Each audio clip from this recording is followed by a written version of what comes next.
한다. 안녕하세요. 신림제일연구소 김동건입니다. 오늘은 제가 병원이 아닌 이곳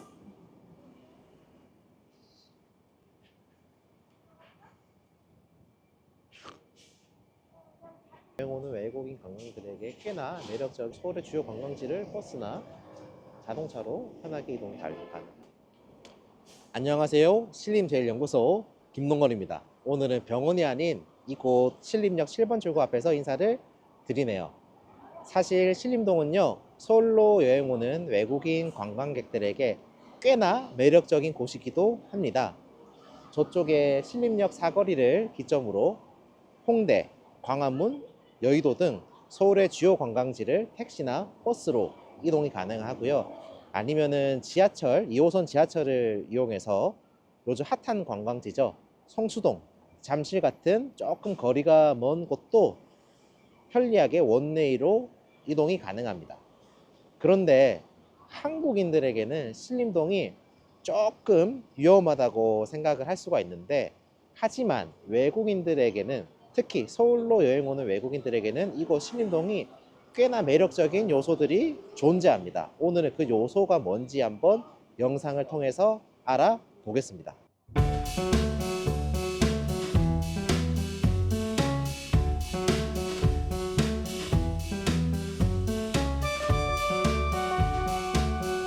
신림동은 서울시 관악구 중서부에 위치한 덕정동으로 서울의 서남부 지역 중 하나입니다. 신림동이 속한 관악구는 서울에서 청년 인구 비율이 가장 높은 지역입니다.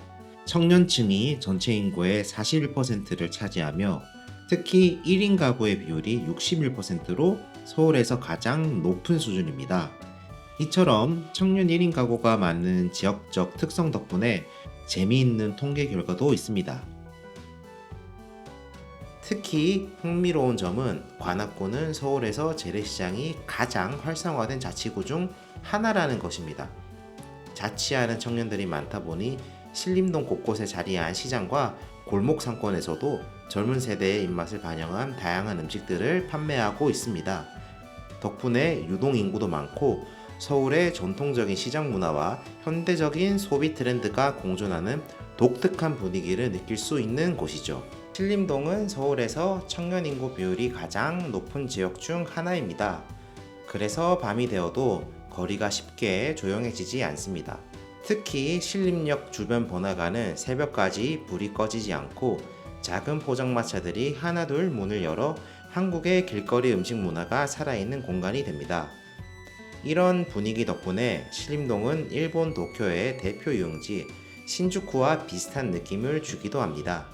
하지만 신주쿠가 클럽과 바가 중심인 화려한 유흥가라면 신림동은 현지인들이 부담 없이 즐기는 포장마차와 길거리 음식이 중심이라는 점에서 차이가 있습니다. 서울의 숨은 로컬 야광과 밤 문화를 경험하고 싶다면 신림동의 밤거리를 걸어보는 것도 좋은 선택이 될 겁니다.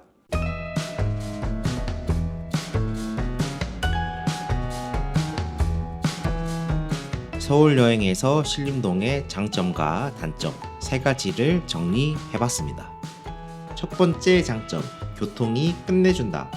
서울 여행할 때 교통이 얼마나 편한지 이거 진짜 중요하죠. 신림동은 서울 어디든 이동하기 좋은 위치에 있습니다. 2호선과 신림선을 타면 원웨이로 빠르게 이동 가능해서 환승 없이도 쉽게 다닐 수 있습니다. 서울에서 이동 편한 숙소를 찾고 있다면 신림동이 여행의 숨은 베이스 캠프가 될 수도 있겠죠. 두 번째 장점, 물가가 착하다. 서울 여행할 때 생각보다 돈이 많이 든다는 걸 느끼실 겁니다. 근데 신림동은 다릅니다. 왜냐? 여기는 서울 한강 이남 최대 배드타운, 즉 현지인들이 사는 동네이기 때문이죠. 숙소 검색 사이트 아고다를 참조하면 신림역 근처 숙소는 크게 3개로 분류가 가능합니다. 저렴한 모텔부터 최근에 지어진 깔끔한 비즈니스 호텔, 원룸을 리모델링한 숙소까지 예산과 내 취향에 맞게 숙소를 고르면 되겠고요. 가격은 1박당 4만원부터 20만원까지 고를 수가 있겠네요. 근처 병원과 오피스텔 상권, 1인 가구가 많아서 식당도 너무나도 다양하고요. 깔끔하게 먹고 싶다면 신림역 근처 타임스트림에서도 식당들이 좀 괜찮습니다. 그래도 한국에 왔으니 김치찌개나 제육볶음 같은 현지 음식이 더 맞겠죠. 숙소, 음식, 생활비 전반이 저렴해서 서울에서 가성비 있게 여행하고 싶다면 신림동은 최고의 선택지가 됩니다. 세 번째 장점, 현지인 감성, 진짜 서울을 느낄 수 있습니다. 만약 다들 가는 관광지는 좀 식상하다라고 생각하신다면 신림동에서 하루 정도 현지인처럼 여행해 보는 것도 좋은 방법입니다. 신림역 근처 시장인 신원시장에 가서 맛있는 음식을 먹으면서 시장 구경하는 재미도 있습니다. 신림동에 찾아보면 괜찮은 디저트 카페들도 꽤 많습니다. 맛있는 디저트를 먹으면서 시간을 보내도 좋고, 날이 따뜻하면 보라매 공원에서 피크닉을 즐길 수도 있습니다. 보라매 공원 가는 길에 꼭 근처 장블랑제리를 들려서 빵 하나 사가는 거 잊지 마세요. 서울에서 현지인 감성을 제대로 느껴보고 싶다면 신림동 한 번쯤 경험해볼만 합니다. 앞서 장점 3가지를 알아봤다면 단점 3가지를 알아보겠습니다. 첫 번째 단점, 외국인을 위한 인프라가 부족합니다. 신림동이 외국인을 위한 관광지는 아니기 때문에 외국인 여행객들을 위한 영어 메뉴판, 안내 표지판 같은 게 한참 부족합니다. 한국에 처음 오는 외국인들에게는 신림동 여행은 힘든 시련이 될 수도 있습니다. 두 번째 단점, 유명한 랜드마크가 없습니다. 신림동에는 경복궁, 남산타워 같은 유명한 랜드마크가 없습니다. 그래서 관광지 느낌보다는 현지 생활을 경험하는 곳에 가깝죠. 서울의 인증샷 명소를 원하신다면 신림동은 메인 여행지보다는 서브 코스로 적당한 곳입니다. 세 번째 단점, 밤에는 유흥가 분위기가 강합니다. 신림동은 저녁이 되면 활기찬 분위기로 변하지만 그만큼 이면적인 모습도 존재합니다. 포장마차와 술집이 많아지면서 밤거리가 다소 소란스러워질 수도 있고, 신림역 주변은 유흥가 분위기가 강해집니다. 특히 밤 12시가 넘어가면 술에 취한 사람들이 많아지고 간혹 시비가 붙는 상황이 발생할 수도 있으니 밤늦게는 주의가 필요합니다. 혹시 한국 여행 왔는데 다친다면? 뭔가에 찔려서 피가 나서 드레싱을 해야 할 때, 길을 가다가 발을 삐끗해서 깁스를 해야 할 때, 디스크 질환처럼 갑작스럽게 허리를 삐끗할 때, 큰 병원 갈 정도는 아니고 간단하게 처치만 받고 본국에 가서 치료를 받고 싶을 땐 어떻게 해야 할까요? 숙소 근처에 위치한 가까운 의원으로 가면 됩니다.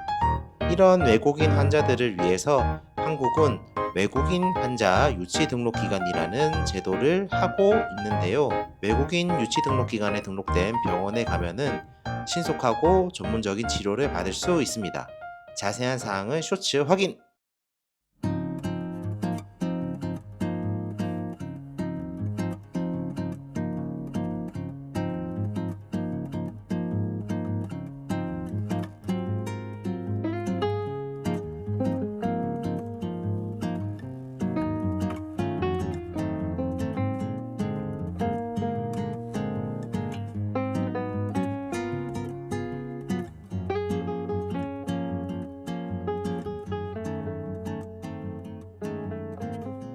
네, 지금까지 저와 함께 신림동에 대해서 한번 알아봤는데요.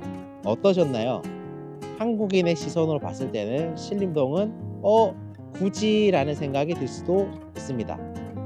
그러나 외국인 관광객의 시선으로 봤을 때는 신림동은 매력적인 요소가 분명히 존재합니다.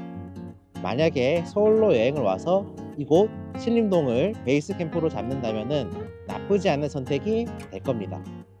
지금까지 이 짧지 않은 비디오 저와 함께 시청해 주셔서 감사하고요.